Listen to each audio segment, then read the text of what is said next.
Welcome back to in my new vlog. कैसे हैं आप सब लोग? ठीक है। आज मैं आप लोगों को इस व्लॉग में दिखाऊंगी कि मैं आई हूँ ग्रोम अप सैलून पे, जहाँ पे इनके ओनर का हमने लेना है आज इंटरव्यू और उनसे कुछ सवाल जवाब पूछने हैं। उन सवाल जवाब की सारी डिटेल्स आप लोगों को इस व्लॉग में देखने को मिलेगी। आइए मैं आपको थोड़ा सा विजिट कराती हूँ इनकी सैलून का। देखिए ये इतना प्यारा सा सैलून है, इन्होंने सेटअप बनाया हुआ है बहुत प्यारा सा। इनके पास ये हाइड्रा वाला सिस्टम है, मैनी पेडी का है, और ये हेयर कलर की रेंज ये आप देख सकते हैं।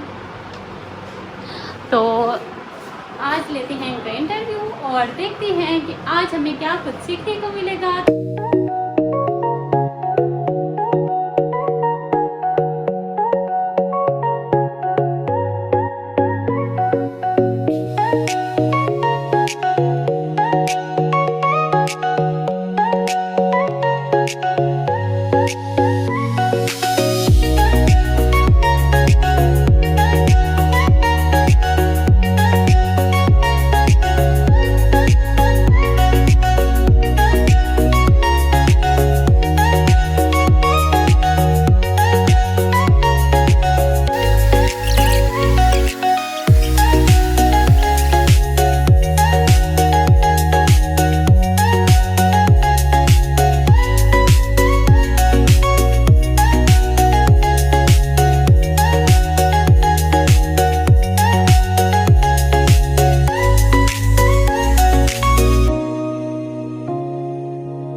अस्सलाम वालेकुम गाइस, कैसे हैं आप सब? तो आप लोगों से मैंने कहा था कि मैं आपको मिलवाऊंगी एक ऐसी बंदी से जो अपने घर के साथ साथ अपने बच्चों के साथ साथ, क्योंकि जो एक माँ भी हैं, एक बेटी भी हैं, एक बीवी भी हैं, उन सारे प्राइस के साथ अपना सेटअप कितने अच्छे से चला रही हैं, अपने वर्क को कितने अच्छे से देख रही हैं, ना कि खुद अर्न कर रही हैं, बाकी बच्चों को भी अर्निंग के काबिल बनाया है इन्होंने जी। तो हमारे साथ इस टाइम मौजूद हैं नाजिया। आइए इनसे पूछते हैं कि इनकी जर्नी कैसी है, सैलून ये जो ग्रोम अप है इन्होंने किस तरह से बनाया है, इनकी क्या एफर्ट्स हैं, क्या मेहनत है। तो आइए पूछते हैं इनसे। अस्सलाम वालेकुम नाजिया। वालेकुम अस्सलाम। कैसी हैं आप? अल्हम्दुलिल्लाह मैं ठीक हूँ। नाजिया, जो ये सेटअप माशाल्लाह से आप चला रही हैं और काफी टाइम से चला रही हैं, काफी बच्चे हैं जो मैं देखती हूँ आपसे सीख के आगे भी अर्न कर रही हैं, तो उन सब के लिए क्या मैसेज देना चाहती हैं आप? बच्चियों के लिए मैं ये मैसेज देना चाहती हूँ कि ये बहुत अच्छा अर्निंग का एक जरिया है। अपने घर में रह के चार दीवारी के अंदर रह के बच्चियाँ बहुत कुछ सीख सकती हैं, मतलब कि उनको बाहर जाने की ज़रूरत नहीं है। और कुछ हमारी फैमिलीज ऐसी होती हैं जो बाहर जाने की इजाज़त भी नहीं देती बच्चियों को।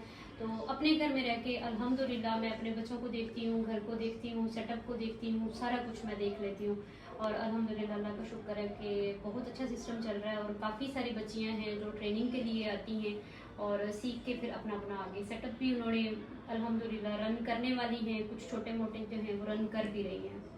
और नाजिया, बाज़ दफ़ा ऐसे होता है ना कि कुछ बच्चियां चाहती हैं और समझती हैं कि भाई बहुत ज़्यादा हमारे पास इन्वेस्टमेंट हो तभी हम ये सिस्टम शुरू कर सकते हैं, वरना नहीं कर सकते। तो उस हवाले से आप क्या कहना चाहेंगी कि इन्वेस्टमेंट बहुत ज़्यादा ज़रूरी है या लो बजट के साथ भी आप अपना ये सेटअप शुरू कर सकती हैं? नहीं, मैं ये समझती हूँ कि जो बच्चियाँ ये समझती हैं कि हमारे पास इन्वेस्टमेंट हो तो ही हम इस काम को कर सकते हैं, ऐसा नहीं है। आप लो इन्वेस्टमेंट से भी अपना काम स्टार्ट कर सकते हो। मैंने जो किया, मेरा अपना जो एक्सपीरियंस है, तो मैंने बहुत लो बजट से ये काम स्टार्ट किया था और मेरा सेटअप जो है इस जगह पे भी नहीं था, मतलब मेरी प्लेस भी चेंज थी। मैं उस जगह पे थी छोटी सी 1 चेयर के साथ, 1 मिरर के साथ और छोटे से सेटअप के साथ मैंने स्टार्ट किया।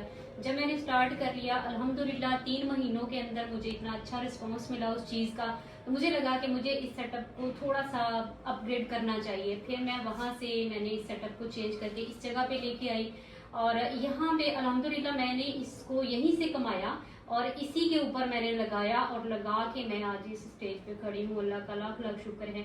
बहुत सारे दूर दूर के एरिया से भी बच्चियाँ आती हैं सीखने के लिए। इस टाइम मेरे पास तकरीबन 10 बच्चियाँ जो हैं वो ट्रेनिंग के लिए आ रही हैं। तो ये सेटअप ऐसे ही है, लेकिन टाइम लगता है। देखें, कोई भी चीज़ है उसको चलाने के लिए आखिर टाइम तो दरकार होता है ना। तो एक लॉन्ग टाइम है जो मैंने मेहनत की, क्लासेस ली, इसको रिन्यू किया। ये नहीं कि एक ही जगह पे स्टॉप कर लिया। तो अल्हम्दुलिल्लाह अल्लाह ने उस मेहनत का सिला दिया है और आज मैं जो है इस मुकाम पे खड़ी हूँ।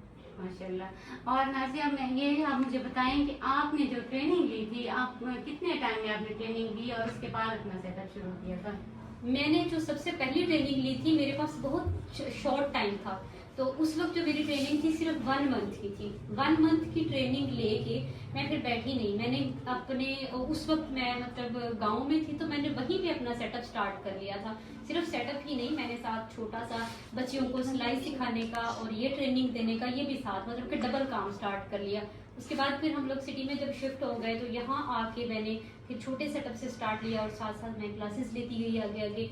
उससे पहले बच्चों के इशू की वजह से क्लासेस वगैरह नहीं लेती थी, तो छोटा छोटा काम हो रहा था। बाद में जब इस चीज़ में मैंने ज़्यादा ध्यान दिया, क्लासेस वगैरह ली, तो फिर अल्हम्दुलिल्लाह ये चीज़ें जो है ना क्लियर होती गई हैं। तो नाज़िया, आप हमें ये बताएं कि ये जो ट्रेनिंग आप बच्चों को देती हैं, तो किन मंथ्स में आप ट्रेनिंग देती हैं? ये मेरी जो ट्रेनिंग है ये होती है मतलब समर वेकेशन के अंदर, जून जुलाई अगस्त, ये वाले जो 4 मंथ्स की ट्रेनिंग होती है।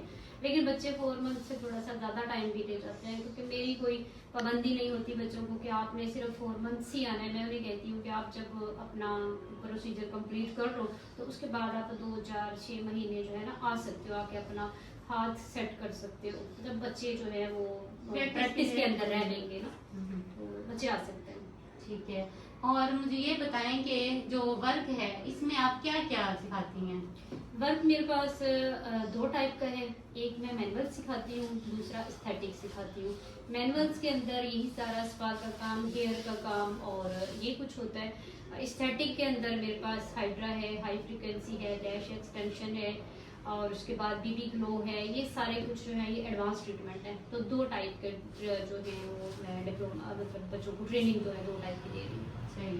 और नाज़िया, बाकी बच्चों को आप क्या मैसेज देना चाहेंगी कि किस तरह से वो अर्निंग ये अपनी स्टार्ट कर सकती हैं, कितना टाइम लगेगा? और क्योंकि बच्चे बहुत एक्साइटेड होती हैं, बच्चे हैं कि बाकी सब भी जैसे ही वो कहते हैं हम ये काम शुरू करें ना, अर्निंग कब होगी, अर्निंग कब होगी।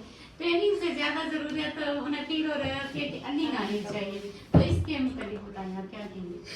इसके मुताबिक मैं ये कहूँगी कि बच्चियों को कम से कम काम ज़रूर करना चाहिए। कोई भी काम, ज़रूरी नहीं कि वो सिर्फ सैलून का काम है, इसके अलावा भी अगर कोई जॉब कर सकती है तो वो, अगर जॉब नहीं कर सकती कोई भी काम है, तो सबसे जो आसान और बेहतरीन तरीका है वो ये है कि आप अपना सेटअप छोटा सा सीखो, 2 4 महीने लगा के अच्छे तरीके से क्लासेस लो और फिर उस सेटअप को स्टार्ट कर लो। स्टार्ट करने के बाद फिर आपने ये नहीं करना कि आप इसे यहीं पे ब्रेक लगा दो और उसी के ऊपर चलते रहो। नहीं, आपने साथ साथ इसकी क्लासेस और लेनी है। जैसे जैसे एडवांस चीज़ें आती जाती हैं उनको पिकअप करें, क्योंकि आजकल जितने मीडिया का दौर है, एडवांस चीज़ें आती हैं, तो लोग पहले से एक पिक हमारे पास लेके आते हैं फ्रेम बना के कि हमें ये कुछ चाहिए होता है, तो वो हमारे नॉलेज से भी ज़्यादा उनका नॉलेज होता है, तो हमें उसके मुताबिक अपने आप को अपग्रेड करना चाहिए। तो बच्चियाँ जो हैं वो, मेरा तो यही मशवरा है कि लाजमी वो इस काम को, इसको सीखे, किसी भी काम को सीखे। बच्चियों को इंडिपेंडेंट ज़रूर होना चाहिए। तो स्किल्स बहुत मैटर करती हैं। सही बात है, उन्होंने अगले घर जाना है, हालात वाक़यात का हमें कोई अंदाज़ा नहीं होता, किस तरह के होते हैं किस तरह के नहीं। तो बच्ची के पास अगर कोई स्किल्स होगी तो कम से कम अगर वो मुश्किल हालात में आती भी है तो अपने पाँव पे तो खड़ी हो सकती है ना। इतनी तो उसके पास हो ना कि वो मेहनत करके खुद अपना पेट पाल ले, अपने बच्चों का पाल ले, तो ये लाजमी है चीज़। जी, तो आप लोगों ने सुना कि किस तरह से हम लोगों ने सीखा कि अर्निंग के लिए हमें स्किल्स होना बहुत ज़्यादा ज़रूरी है। लाजमी नहीं है कि सब बच्चे हैं जो जॉब्स नहीं कर सकती, किसी को परमिशन नहीं होती, कोई घर से बाहर नहीं जाने देते, तो घर में बैठ के भी आप अपने पाँव पे खड़ी हो सकती हैं, अपने इंडिपेंडेंट हो सकती हैं सिर्फ स्किल सीखने की वजह से। तो थैंक यू सो मच। आप लोग भी आएँ, अपनी ट्रेनिंग लें, अपने वर्क को अच्छे से अच्छा करें ताकि आप लोग भी अर्निंग के काबिल हो सकें। इंशाल्लाह मिलते हैं नेक्स्ट वीडियो में। अल्लाह हाफिज़। जी नाजरीन, तो जैसे कि आज आपने देखा कि हमने पूरा व्लॉग अपना शूट कर लिया है, आप लोगों को बताया है कि किस तरह से बच्चियाँ कितने टाइम में अर्निंग के काबिल हो सकती हैं, अपने पाँव पे खड़ी हो सकती हैं। कमाने के लिए लाजमी नहीं है कि आपको घर से बाहर जाना पड़े, घर में बैठ के भी आप अपना पूरा सेटअप चला सकती हैं। तो अगर मेरा ये व्लॉग आप लोगों को पसंद आया हो तो लाइक शेयर एंड कमेंट करना मत भूलें। Bye bye.